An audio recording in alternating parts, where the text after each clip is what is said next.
Bismillahirrahmanirrahim. Assalamu alaikum. Welcome to Newsroom. I'm your host, Omar Khalid. But today is the 20th of February 2024, and these are the stories that we will be highlighting during the course of the show. We'll begin, ladies and gentlemen, with the SIFC. I know we've talked many a times before as well, but now different agreements with the facilitation of the SIFC are taking shape. The first of its kind happened today between Pakistan and American firm Miracle Salt Work Collective Incorporation that signed a joint venture and agreement in Islamabad today for a value addition of Himalayan pink salt to increase its export. This is worth $200 million, this investment, and this is just the first step in many investments by this firm and many other firms as well. And of course, through the facilitation of the SIFC, our caretaker Prime Minister Mubarik was also there, and he said the state-of-the-art crushing and packaging plant will pave the way for export and processing of pink salt in Pakistan. Pink salt is just one of the different avenues that the SIFC is working with the different sectors and with the government of Pakistan to not only strengthen our export base but also to strengthen our economy. We'll be highlighting that with guests that are here in the studios from the same company, that is Miracle Salt Work Collective Incorporation. Our second story, ladies and gentlemen, concerns Pakistan and the role of the United Nations and this cooperation between the two. How Pakistan has been highlighting different important initiatives like Palestine, like India, like illegally occupied Jammu and Kashmir, Afghanistan, climate change, and many others on the forum of the United Nations. We'll be talking to the permanent representatives of the United Nations of Pakistan at the United Nations, Mr. Munir Akram, in exclusive in our second segment on these very topics. Then we'll be talking about the upward rally at the PSX. Merchandise exports have grown 25.3% in the first fortnight of the current month on year basis. That indicate a recovery of export-led industrial growth. Also, in the first 15 days of February, the official data shows that exports have proceeded and reached 1.275 billion from 1.017 billion US dollars over the corresponding period last year. Finally, we'll be talking about the BAFTA awards. These awards, of course, happened in the United Kingdom recently, in which Oppenheimer, Christopher Nolan's film about the creation of the atomic bomb, got 7 awards in total, including Best Film, Best Director, Best Actor for Cillian Murphy, and Best Supporting Actor for Robert Downey Jr. Also, Poor Things, which won 5 awards, including Best Actress for Emma Stone, also won the Gong in 27 for her film La La Land. And The Boy and the Heron was also won the Best Animated Film by celebrated Japanese animator Hayao Miyazaki. This and more will be discussed during the course of today's show, but we will begin with the SIFC. Now, the SIFC that was created on the 20th of June 2023, ladies and gentlemen, was tasked to act as a single window to facilitate foreign and local investors, establish cooperation between all the government departments, and fast-track development, including privatization, objectives that require representation from the senior most members of the executive and civilian bureaucracy as well as the military. It has been working diligently since then, and we have the proof in one of the agreements that has been signed now between the government of Pakistan and an American firm, Miracle Salt Work Collective Incorporation, for a worth of $200 million. To discuss that and more, we've been joined in the studios by 2 representatives from that same company. They are Mr. Tad M. Ballantyne, Executive Vice President and CFO, Miracle Salt Company. Thank you very much, Tad, to have joined us. Our second guest is from the same company, Mubarik Khan. He is the Chief Communication Officer at the Miracle Salt Company. Thank you very much, Mubarik, to have joined us. We'll begin with you, Tad. I'd like to understand how did you manage to come across Pakistan as a market to have joint ventures as far as Himalayan salt or pink salt is concerned, and how long did the whole process take for this agreement to happen this morning? It's a very good question. I have spent close to 30 years doing joint ventures in China, and so of course when I started, China was very different. There were not a lot of cars, a lot of bicycles, not a lot of dollars, and so I had to learn the process early on of becoming a joint venture partner. In first case was agriculture, and working with farmers, working with the government, and in producing food products, canning.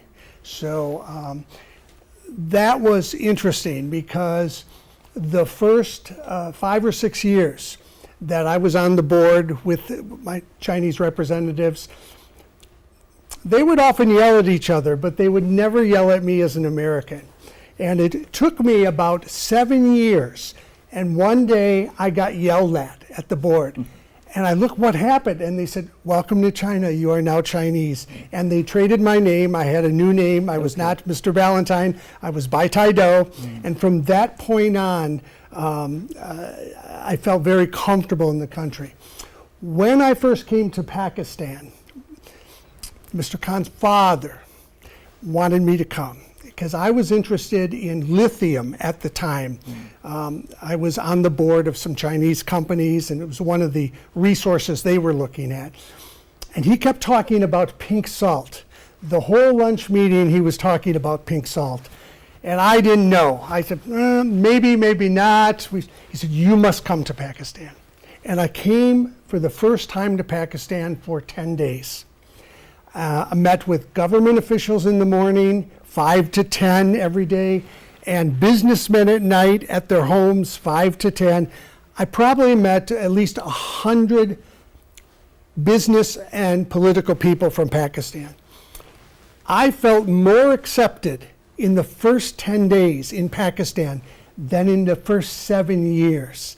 And as I learned more about the resources the country had, even though I'm an older man now, I got so excited about the potential. And I went into the salt mines, I got to see it. And of course, I went back and I said, I must become involved in this. At age 70, I must become involved. And so that started the process of learning more about it, and that was the first steps. All right. From the first steps to now signing this joint venture with the government of Pakistan, Mubarak, how long has this journey been, and what are you foreseeing now that you have agreed to invest $200 million in this mega project?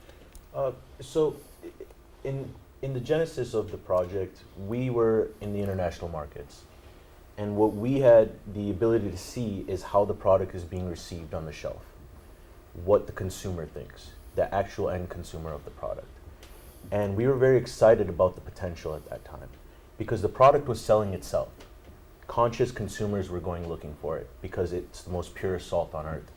The world in the last decade has entered an organic movement of food and healthy foods, and so we were able to see that our salt was from Pakistan was on every shelf, but the brands were from all over the place, and they're being processed in India, they're being processed in South Africa, in the Netherlands, and so that was the business opportunity as businessmen that we said, well, we should go to Pakistan and really explore the opportunity. So we had sort of a pre-project stage, and then we founded the organization. Our group does many businesses. We founded this specific organization for this initiative, and really began engaging the government. The government had left some flyers, in the world and newspapers that they were looking for partners. We engaged them, and then the process sort of slowed down during COVID.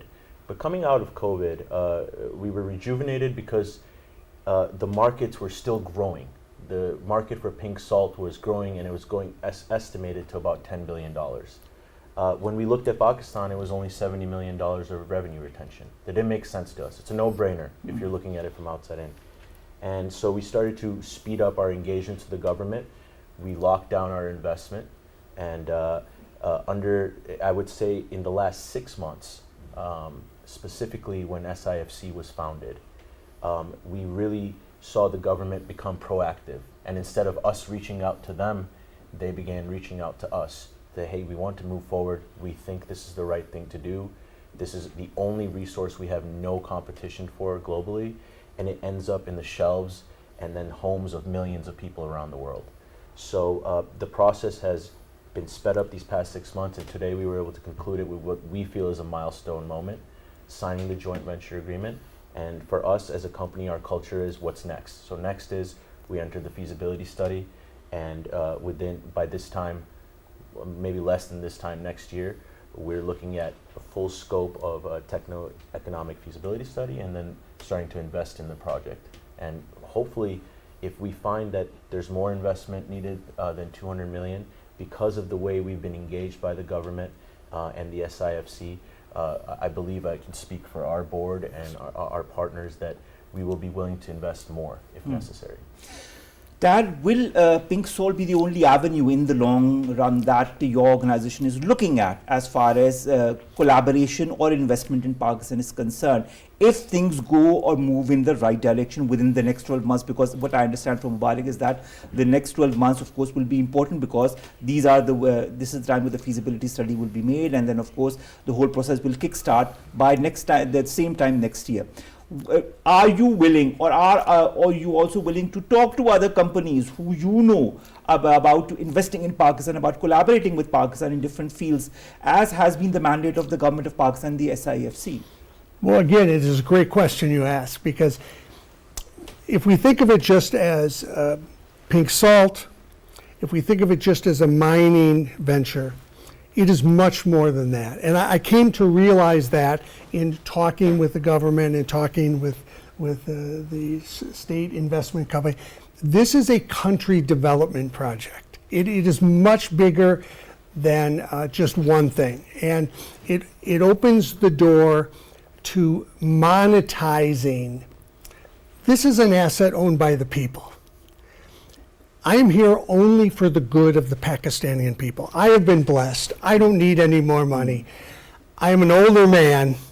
I want to do a couple projects, and it became a country development project in my mind when I saw the benefits to Pakistan and the people, that it took a country so rich in resources but had not developed them. And as we started to go down the road of pink salt and saw that opportunity, we saw what it cost here in Pakistan, how it was being distributed. There was no brand that the country had. That it's just so many opportunities. What the price was from here, what the price was at the shelf. It was like gold. And yet you can find gold in many countries. You can only find pink salt in one country. So the monetization, the creating of value in that asset in the mineral resource area is just one step. If we think of things like, okay, if we increase the value to the country and increase the revenue to the country, now what? Do you have a sovereign wealth fund in Pakistan that can take some of those proceeds, reinvest in the country-owned resource assets? But what about infrastructure? What about education? Things like that, and that should be the responsibility of a sovereign wealth fund that the country manages. And then it should be something that helps separate Pakistan from the current economic environment, which many countries, my own country is going through that. And if you can build a sovereign wealth fund, very much like they did in China, and it becomes very, very large, or like in Saudi Arabia, you can now make investments in your resources in the country, and you're not dependent as much. So first, we monetize this, open it up to global investors. The policies are set so it's friendly. So we work through that.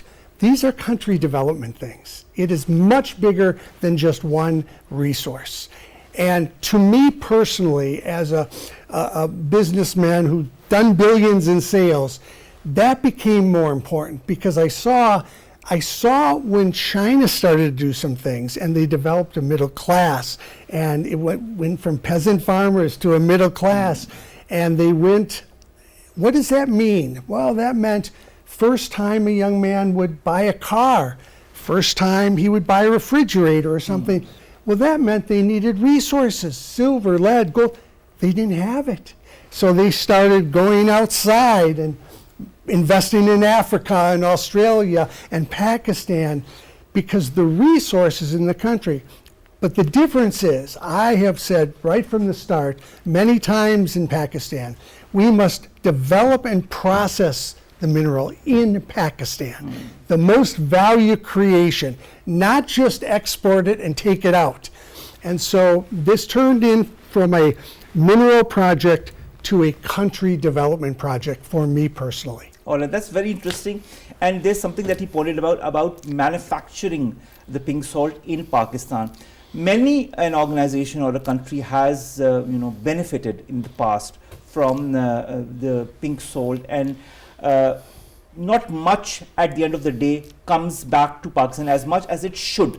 Basically, what do you plan to change through this joint venture, Mubarik? And also, what kind of policy reforms are you looking towards as far as Pakistan's end or the SIFC's end is concerned in order to facilitate this venture? I think this is the key point, because we can only, as a company, as a private company, we can only control what we can control.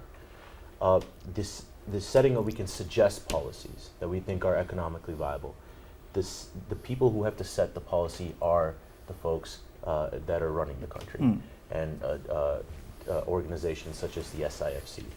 I think that it's important to note that if there are 120 companies offshore outside of Pakistan, and they have been earning $3 to $6 billion of revenue for a resource that's only found here. By the way, we need to do not much. We pluck it out of the side of a mountain, basically, wash it, crush it, and ethically distribute it around the world. We have to have an apparatus that can be transparent, invites global buyers to say, we are responsible for this resource. We have the capability to properly, sustainably and ethically manufacture it so that you can present it to your conscious consumers and also add value to it yourself. So for us, some of the policy reforms that initially we've discussed is one, the first and foremost is there should be no salt leaving Pakistan unprocessed. That's the lowest hanging fruit. That's something we have control of. And this not only benefits the government, who we have a public-private partnership with, but it also benefits a robust private sector. For people that have the ability to assemble a salt lamp in Pakistan, it shouldn't be going to China to get just a wooden base attached to it. So there are specific items that we should just know. We can build all the salt lamps in the world right here.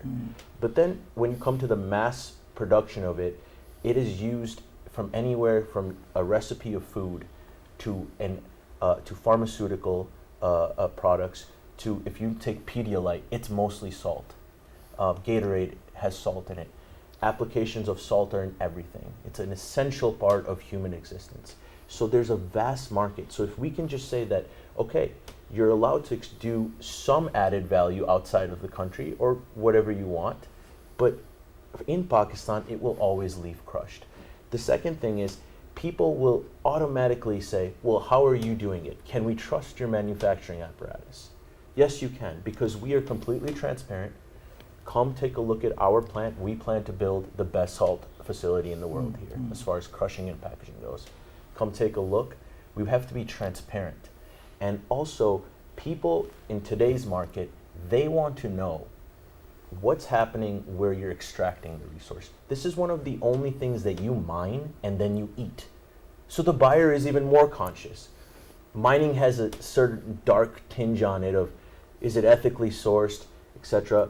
I mean, if you look in recent days, there's stories about a cobalt mine in Congo and videos that went around the world. And people were upset because everyone has an iPhone and 70% of the world's cobalt comes from that mine. They saw the conditions and they were turned off by it. We have to have ethical and sustainable mining practices that are not only good for the market, but also good for the mining community here. And so that their lives are made a bit easier. Instead of them using what I believe is primitive mining techniques and taking lead, dynamite, and polluting a completely pure resource by blowing it up and leaving metal contaminants in it, they should have technical training and use machinery to make their lives easier, and their jobs can shift from the mining sector to then when you have a manufacturing apparatus, now they have factory jobs. They have packaging, warehouse line jobs. So there's a whole ecosystem that can be developed if the country makes the proper moves as far as setting a policy. The other one very important policy is having a minimum export price. We should have, because if somebody calls me and I'm just getting material, it's very cheap because I'm basically stealing it from the country, because there's no legible tracking of what's being taken out of the mines. One person may come say one day that I took 10 tons out. In reality, they took 100 tons out, and now they gave 90 tons free to some guy in Dubai, and he made all the money from it. This person's just happy making a few $100 on the transaction. So let's eliminate the middleman. Absolutely. But we need to have these policies of ethical, sustainable mining, no raw salt being exported, considering a minimum export price, so that we invite companies to come here and match the standard that we're about to set in the industry. We welcome more investment. We're not these type of folks that it's us and only us. Our whole vibe about this is, if we do it and we have a company in the neighboring mine doing the same thing, and if they're doing it better than us, then we'll raise our standards. Healthy competition is always good. Exactly. Tad, I'd like to understand, Mubarik talked about mining practices. We have also seen how the SIFC has moved forward since its creation in 2023 on creating practices that are professional, that are friendly to all the investors that come and want to invest in different avenues or arenas such as mining. There was a huge mining conference that was held some time back. I think you were here as well, as far as that conference is concerned, which was a step in this very direction that you have now taken in the form of this joint venture. What are you looking forward as far as facilitation from the government's end, from the SIFC's end is concerned, in order to move forward in a more robust manner and to also spread the word around? Again, very good question. So you start from the raw material already processed.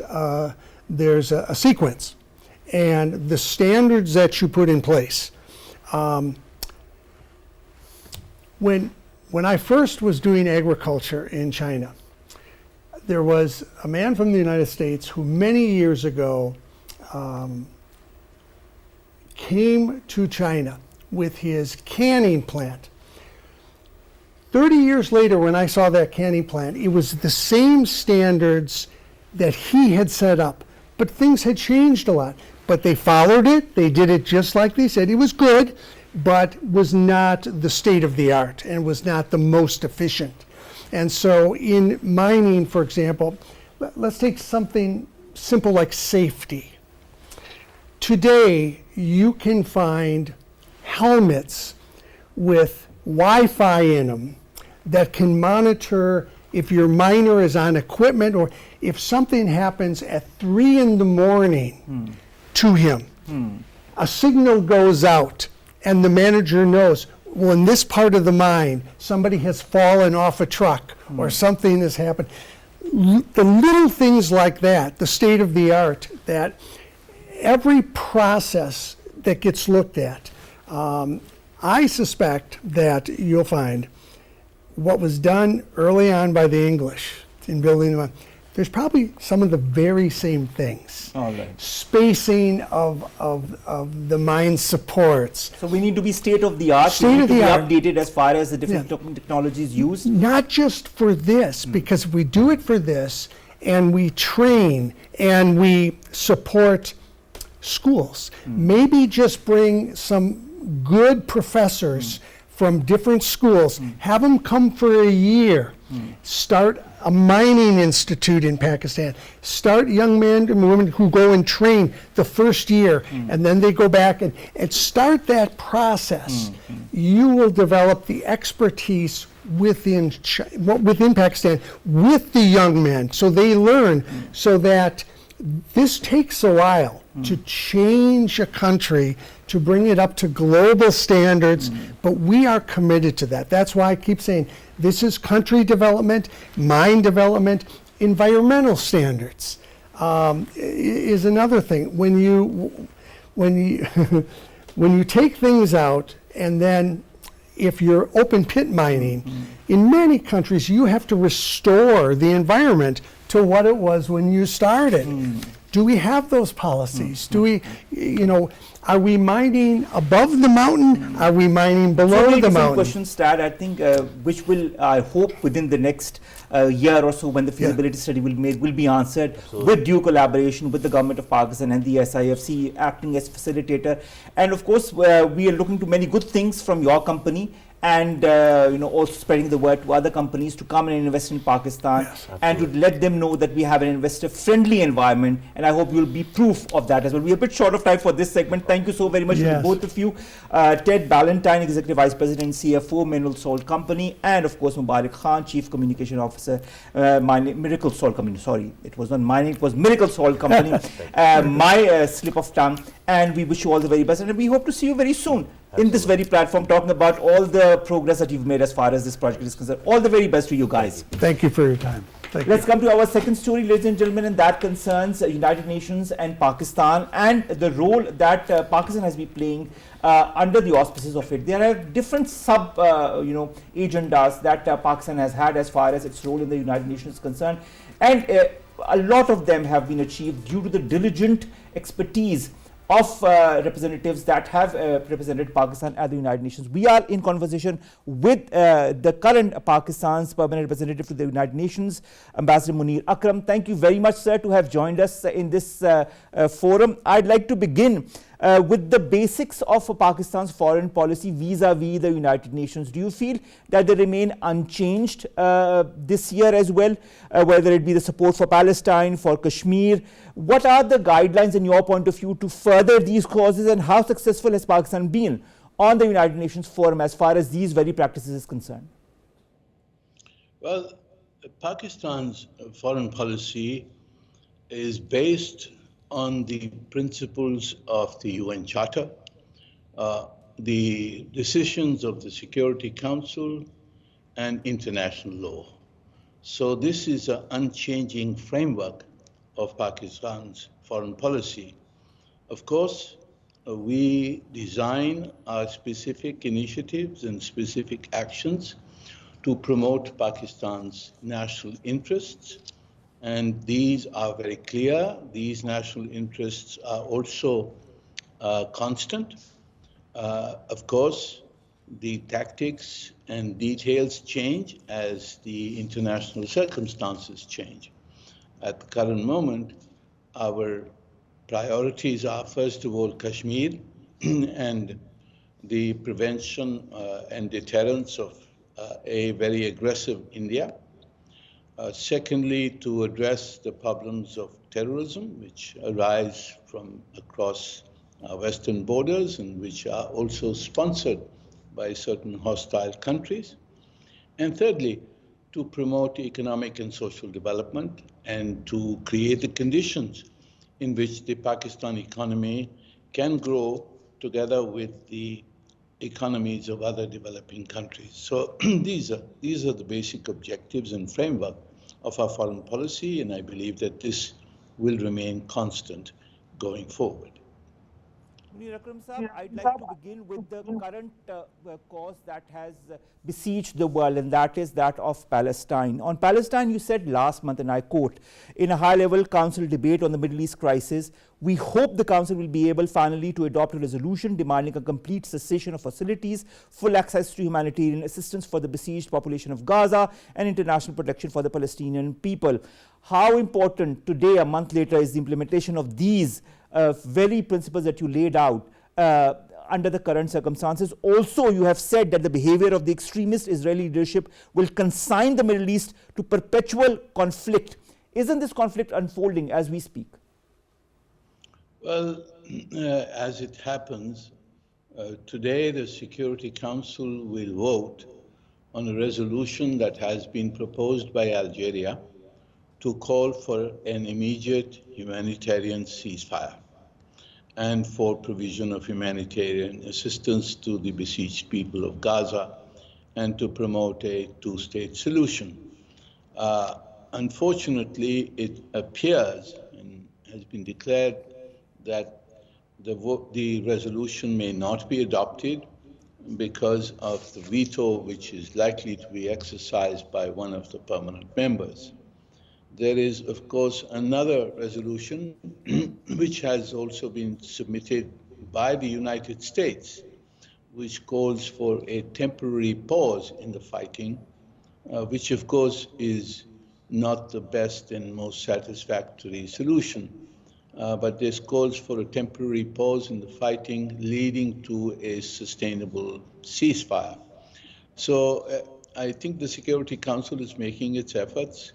If the resolution proposed by Algeria is vetoed, the matter will likely go back to the General Assembly, and in the General Assembly, Pakistan, together with other Islamic and Arab countries, will press for an immediate ceasefire. But as you know, the extremist government in Tel Aviv remains adamant in refusing any form of a ceasefire, and international pressure has to be accentuated and intensified in order to oblige them to accept a ceasefire. And this is the effort of Pakistan and other Arab and Islamic countries at the United Nations at the present time. Mr. Munir, Akram, we are also seeing global geopolitics unveiling itself in the wake of this conflict, and also being more transparent as far as different countries' concerns towards this conflict is concerned. You have also demanded that Palestine be recognized as a full member of the UN and have stressed for a two-state solution to the problem. How important are these two to be implemented in this day? Do you feel there is a possibility this could happen? Well, I think that there is a concerted move by Palestine, the Palestine delegation here together and supported by the Arab and Islamic countries, to seek full membership of the United Nations as a sovereign state. This is a move which will be important, because once Palestine is recognized as a sovereign state in the United Nations, that will create a diplomatic reality which will be difficult to reverse, which will be difficult for Israel to obliterate. And therefore, we think that is a sound move. There is also mounting consensus that the two-state solution is the only way in order to achieve a lasting and durable peace in the Middle East. Everyone agrees, except for the extremist leadership in Israel. And therefore, international pressure has to be mounted by all concerned, by the entire international community, to convince the Israeli government that the two-state solution is the only way towards peace. If they do not accept a two-state solution, there will be a perpetual turmoil and conflict in the Middle East. From the Middle East, there's another issue also that is quite burning and which needs international pressure, and that is the cause of the illegally occupied Jammu and Kashmir, a dispute that has been pending within the auspices of the United Nations since quite some time. Pakistan has always championed the cause, and you have been at the forefront of it since your stint as the permanent ambassador to the United Nations. What have been the highlights on this front last year, and what can be done this year? Well, during the last year, we have raised the issue in the Security Council and the General Assembly several times. We have kept the Security Council fully informed of developments through letters addressed by the Foreign Minister to the Security Council. We have secured the adoption unanimously of a resolution on the legitimacy of the right of self-determination as it applies to peoples under foreign occupation, such as Jammu and Kashmir and Palestine. We have projected the human rights violations by India, both in the Security Council as well as in the Human Rights Council, and a number of the special rapporteurs of the UN Human Rights Council have asked India to be able to visit occupied Jammu and Kashmir in order to verify the reports of massive violations of human rights by India. The week before last, we held an international meeting here under the chairmanship of Pakistan on the right to self-determination of the people of Palestine and of Jammu and Kashmir. This is a burning topic at the moment because of what is happening in Gaza. And there is a growing recognition that the right of self-determination of the people of Palestine and of Jammu and Kashmir should be respected and should be implemented. This is what we have achieved this year. Next year, of course, we will, inshallah, be in a better position. We have a number of activities relating to Kashmir that are on our calendar, and we propose to initiate them. And of course, as you may know, Pakistan is a candidate this year for election to the UN Security Council. Inshallah, we will be elected in June to the Security Council and start our term from next January. And that will give us another advantageous position through which to propagate the cause of Jammu and Kashmir.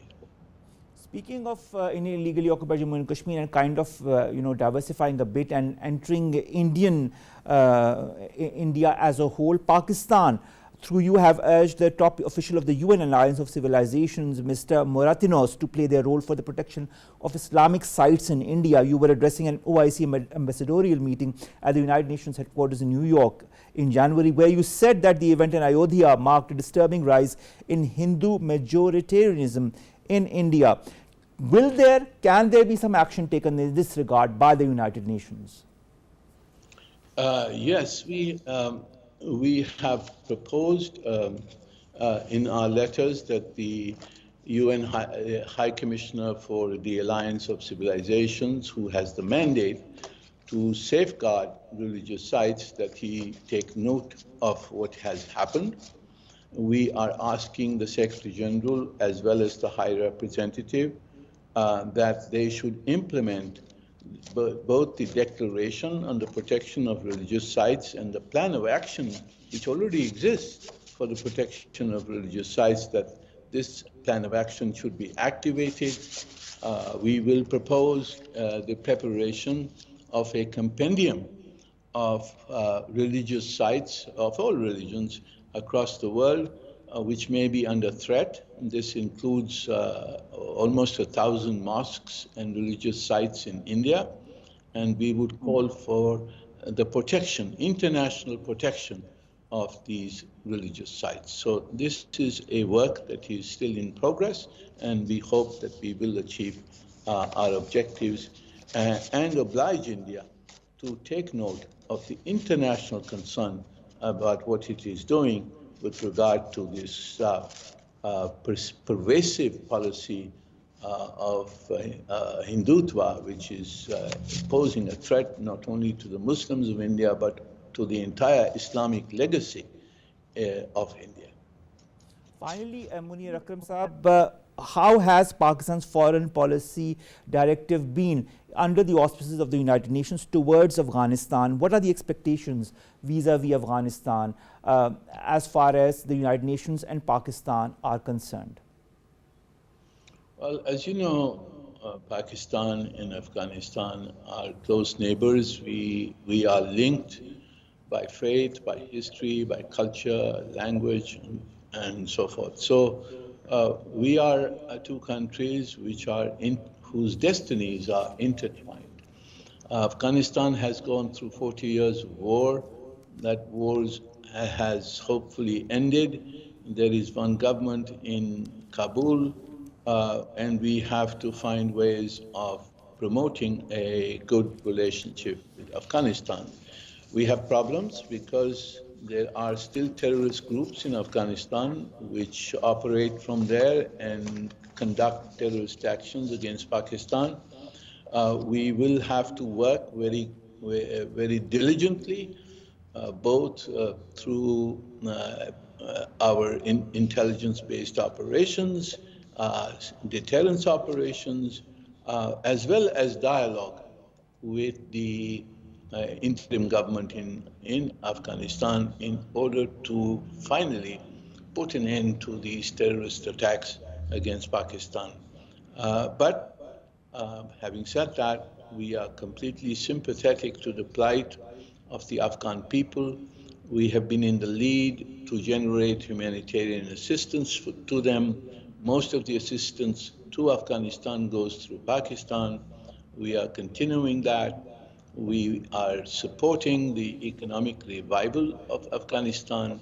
We are supporting the connectivity projects which will utilize Afghanistan as a hub for transit trade between Central Asia, Pakistan, and West Asia. So we have a broad agenda with Afghanistan, and we are pursuing this very consciously and very deliberately.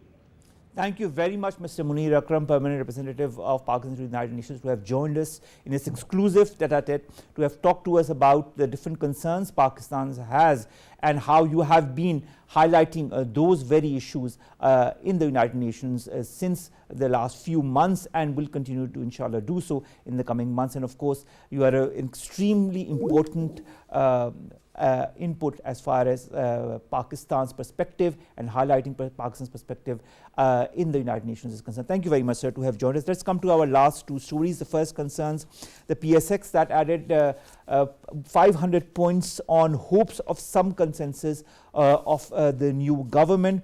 It did increase over 1% and then kind of fell flat at the end of the day. Nevertheless, it's a good omen that things are moving towards the right direction. The rupee also in the intraday moved higher against the US dollar and then kind of stabilized itself at the end of the day. This said, the exports have jumped 25% in the 15 days of the month of February. The merchandise exports grew 25.3% in the first fortnight of the current month on a year-on-year basis, indicating a recovery of export-led industrial growth. This was official data that was compiled by the Commerce Ministry that shows that export proceeds in the first 15 days of February reached $1.275 billion from $1.017 billion over the corresponding period last year, which is of course a healthy sign and which shows that the economic sector is showing more confidence as far as Pakistan and its future is concerned. The upcoming government policies, as far as the experts say, are crucial for the investors, and we have been talking to some of them in the very first part of the show as well. Let's come to our last story, ladies and gentlemen, and that concerns films awards galore in the United Kingdom. BAFTAs, the equivalent to the Academy Awards or the Oscars, were recently held in the United Kingdom, where Oppenheimer, Christopher Nolan's epic film about the creation of the atomic bomb, swept these awards with 7 wins. 7 wins including Best Film, Best Director, Best Actor for Cillian Murphy, Best Supporting Actor for Robert Downey Jr. Also, Poor Things, dramatic comedy, won 5 awards including Best Actress for Emma Stone. There were also other awards, and the Britain's royal family was also there, represented by Prince William in his capacity as BAFTA president. Also, US actress Davine Joy Randolph picked up the Best Supporting Actress for her role in the film The Holdovers, whereas Jonathan Glazer's harrowing The Zone of Interest about a Nazi concentration camp commander and his family living next to Auschwitz also took home 3 awards. The Boy and the Heron by celebrated Japanese animator Hayao Miyazaki won the Best Animated Film. So congratulations to all of those winners of the BAFTA Awards. We look forward to the Academy Awards that are going to happen on the 10th of March this year. With that, we come to an end of today's news, and we'll see you inshallah tomorrow with new stories and segments that pertain to us, you in Pakistan. Stay safe. Allah Hafiz.